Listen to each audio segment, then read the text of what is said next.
All right, welcome back. Time now for the paper review here on Daybreak, this being the first day of November 2019. Before that, however, let me introduce our guests who are here with us in studio. Okay, you know what? Let me not do that right now. Let's first take a look at what's on the front page. Then we'll introduce our guests. And see what's on the front page of the Standard. And this is where we're going to have this conversation. I'd like to hear what our panelists think here. Did the CS fake the 4 billion shilling health kit contract? That is the main question being asked. So there's a variation there. Dutch company hired to supply medical equipment to hospitals in the 63 billion program disowns the cost of items tabled in Parliament by the Ministry of Health.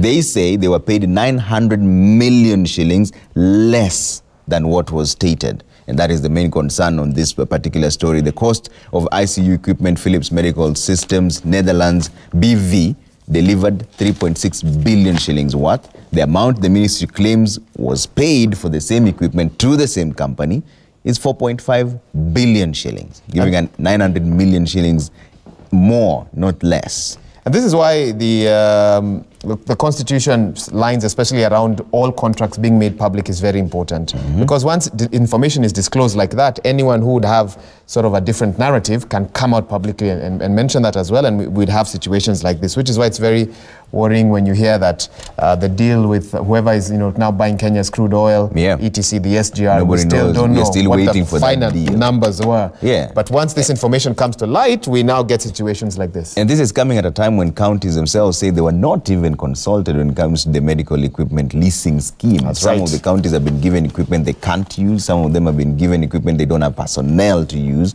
So some of the equipment is gathering dust, and then this comes up. And of course, your first-term governors who just found equipment in hospitals and they have no idea what happened during the other term. And the money is deducted at source. Money, exactly.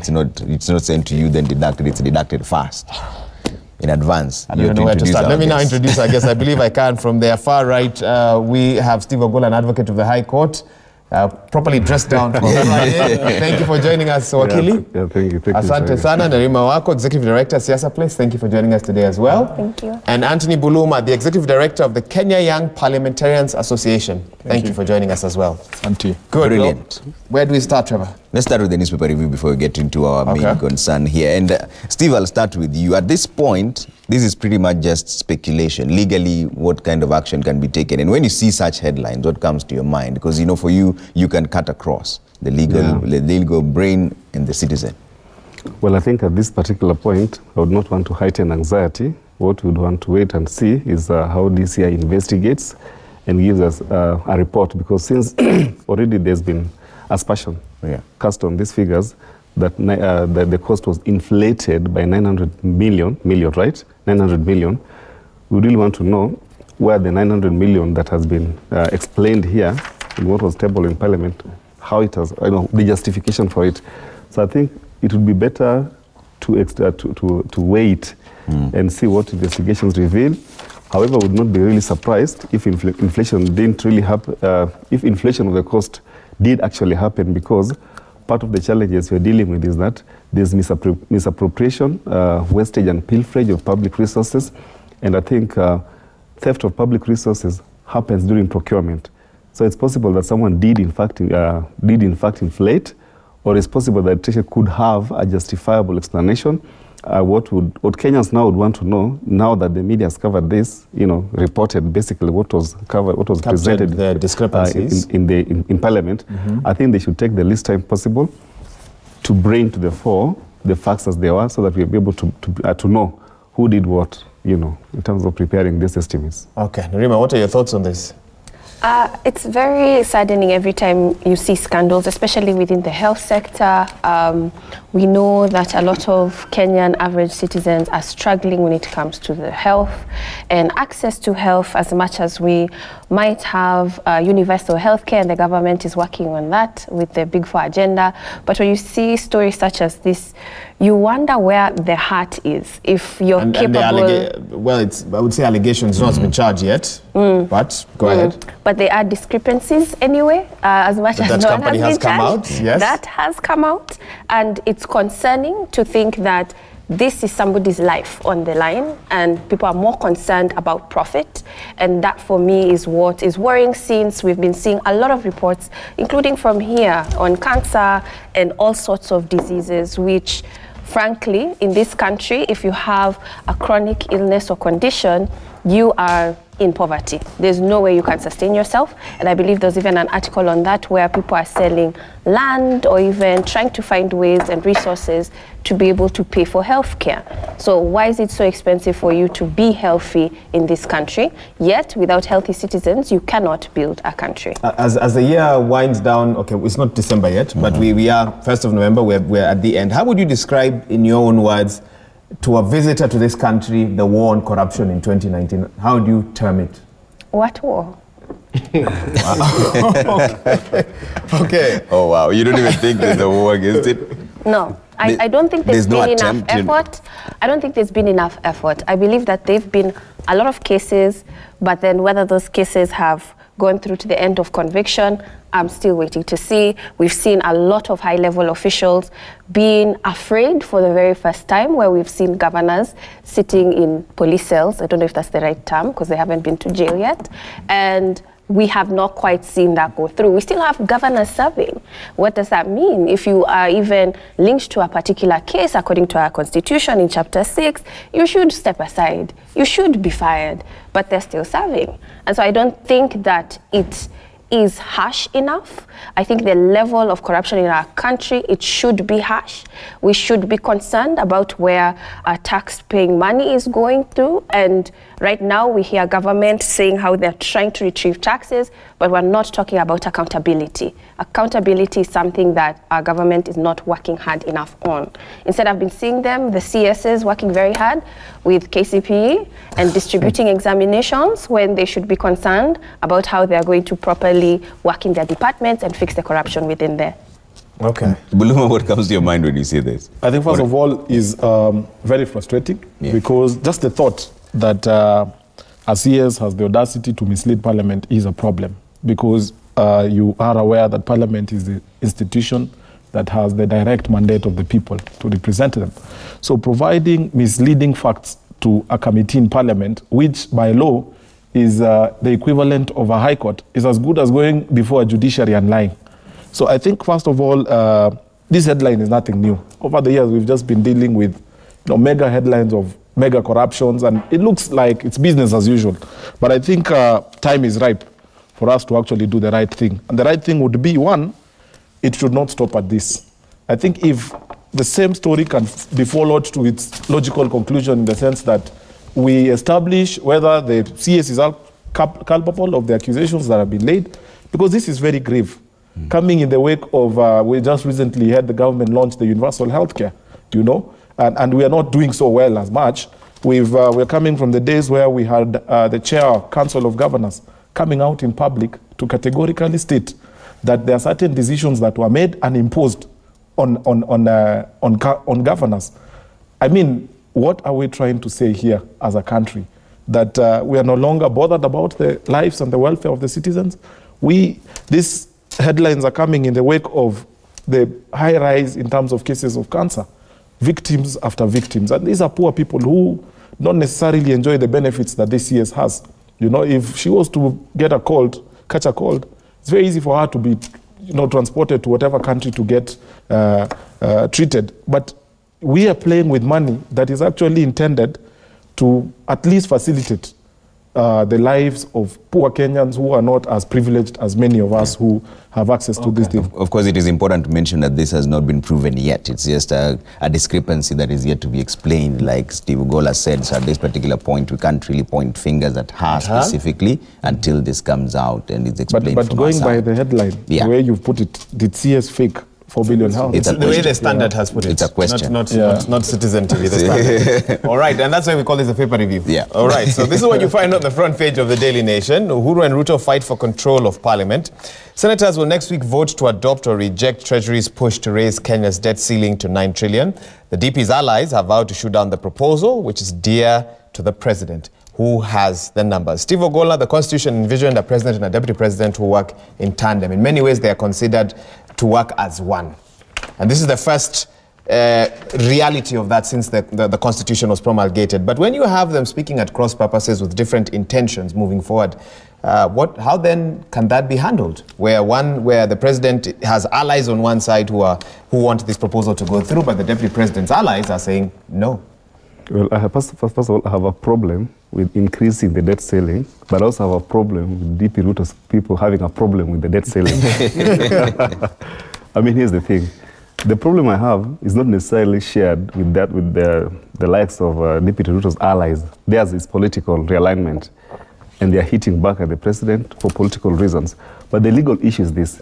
And in terms of governance, you cannot be increasing debt ceiling each time you want to borrow more. You have to have a settled philosophy of how far you can go as a country in terms of borrowing. So I am opposed very much to attempts to increase the debt ceiling to 9 trillion. Is it 9 or 6? 9 trillion, yes. Actually from 6, because it will give the government more room and more appetite to borrow until they hit that deadline.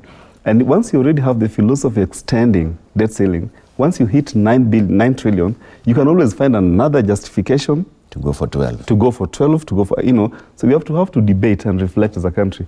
Why are we over borrowing, yet the money we are receiving is not properly accounted for? I think ideally, extending the debt ceiling shouldn't be a bad problem, but if you look at the context of the monies that we have received so far, I think there's a problem of what you may call as a prudent and parsimonious application of public resources. Public resources are not well applied. That's a question that the Auditor General has been raising consistently during President Uhuru Kenyatta's term. And I think the wastage and pilferage of public resources, if we saved that, perhaps we may not need to borrow more. You get. So the idea of increasing debt ceiling because government wants to borrow more, I don't think is a good justification. But knowing politics as we do, because if you heard what Honorable Mbadi said and then Duale at that time, they sort of have closed ranks. So I expect this ceiling to be passed by Parliament. But if you look at the division between the presidency, I mean, it's a sad thing. It's a sad thing because see, the Constitution already has designated the president as the head of state and government. And the deputy is just but a principal assistant. Principal assistant. Basically, in other terms, you may call him just that's an errand person. You get. You take instruction. That's not demeaning the that is what seat you of see. the president. The Constitution has designated that seat as an assistant. Performing functions are located or assigned by the presidency, which means if the presidency wanted to, I mean, in all honesty, the president can alienate the deputy if he wanted for an entire term. Because you see, you perform functions. He doesn't have a specific portfolio or a docket that he presides over. He performs functions as allocated by the president. So what we had intended to achieve, perhaps, was that we have a president and the deputy president who have the capacity to work together harmoniously. But we must say that the trend in the last several months has been is less than convincing that there's harmony within the presidency, meaning the office of the president and the office of the deputy president. I think at this particular point in time, deputy president's allies, they need to express loyalty to the presidency. Because if anything goes wrong, it will not be Ruto being held to account, it will be Uhuru Kenyatta. Okay. Because the buck stops with him. All right, Nerima, what are your thoughts on this? The issue of the debt ceiling and also the economy growing and people losing jobs. In fact, there's almost a counter headline right after that on page 4. It says graduates washing cars, border riders survive on mobile loans to earn a living, yet we are raising our debt ceiling slightly higher. Yes, and at the moment, every one of us now are debt what? We pay over 100,000? Over 100, if not more. Yes, and how many of us have that sort of salary a month? It's worrying, and it means that for future years to come, it's going to increase, especially if they increase the debt ceiling. But I agree with Steve on several levels, including focusing on accountability. That I agree. And it's also worrying when you see how our president and deputy president are not on the same team. They're not on the same team, and they're supposed to be there for the people. And so if it becomes a battle of egos and just to be able to align yourself to oppose constantly, then as a country we will not move forward in any direction. But so we will there are always those who have say clutter. that in the absence of And I'm not saying in the absence of an opposition, there is an opposition. In the absence of a vibrant opposition, could the Deputy President's allies play that role? Because this, you'd expect to hear ODM have vowed to shoot down the proposal. Opposition is supposed to be a separate party. They're not there, exactly. But when you come from the same party, when you come from the same political party, it should be criticism. That should be allowed. Whether there's a particular motion you do not agree with, but your party chooses to take a particular stance, because you are part of that party, you will support that stance. Even though members agree or disagree with you. It's a party. But as soon as you start to talk about an opposition within the same party, it is crumbling. That is not a party to me. It looks like confusion, and it's not a team. As much as you do not always agree with the captain of a team, he is still captain. He's still the one running the ship, whether you like it or not. And so for me, it appears that it's crumbling, frankly, and it looks like it's always made to appear political. Always made to appear political. And unfortunately, we are a political animal as a country, but I don't think it's the best thing for us going forward, especially when we're talking about a BBI report that's coming that's supposed to be about cohesion, one that's supposed to be about unity, one that we're supposed to look at one another as Kenyans before our tribes. But then within parties, if we cannot even agree, one party, why would we agree as a country? Why would we? That's an interesting question. Why would we, Anthony? I think because we have no any other option, we just have to agree. As regards to this issue of debt ceiling, going by recent debates, and I think especially on social media, and we had different feedbacks. Just the other day, someone like David D, others pointing out that we are actually hitting the limit.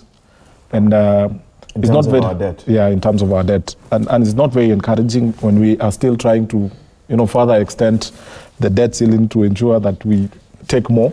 And we are just coming from a headline that was showing us how people probably are not handling the resources they have prudently. I would quite say that maybe what Parliament needs to insist on is a proper plan that helps us to think ahead. Are we really doing justice to ourselves if we keep consuming more in terms of debt? And what does that mean for Kenyans? From the political dynamics that are playing out, I think everyone was expecting that we'll get to this point where, and maybe it could also be strategic for the DP's team to start preparing themselves well in advance for BBI, because if you're able to differ at this point and you argue from a point of principle that part of the reasons why we opted not to vote for this is because we did not believe in it, then you have a justification maybe tomorrow when BBI comes and you feel like you do not want to really endorse it, to put out a case and say that going by our history in terms of consistency, we stood by you. We stood by this principle, because this one appears more inclined towards Kenyans, because a lot of us out here are anti-increasing the debt ceiling.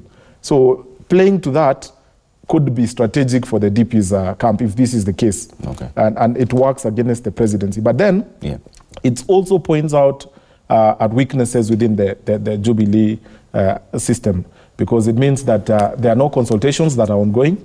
I imagine by the time these presentations are made before the committee in Parliament, there ought to have been sufficient consultation between the two leaders. And an agreement. So as to agree on a common position or direction that they then present to Parliament.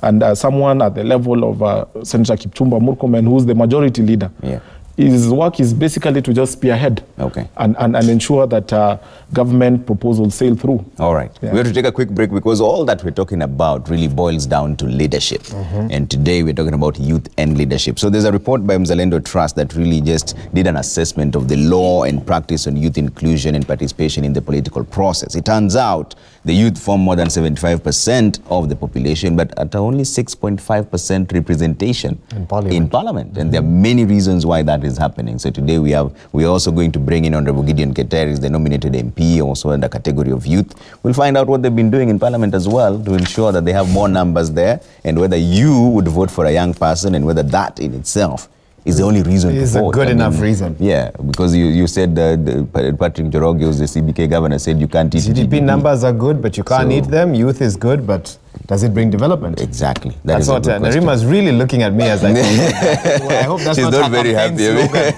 She'll tell us why. Yes, you have to bring more to the table is what I feel many Kenyans are saying. So we come back with that discussion after the break. That in just a bit. All right.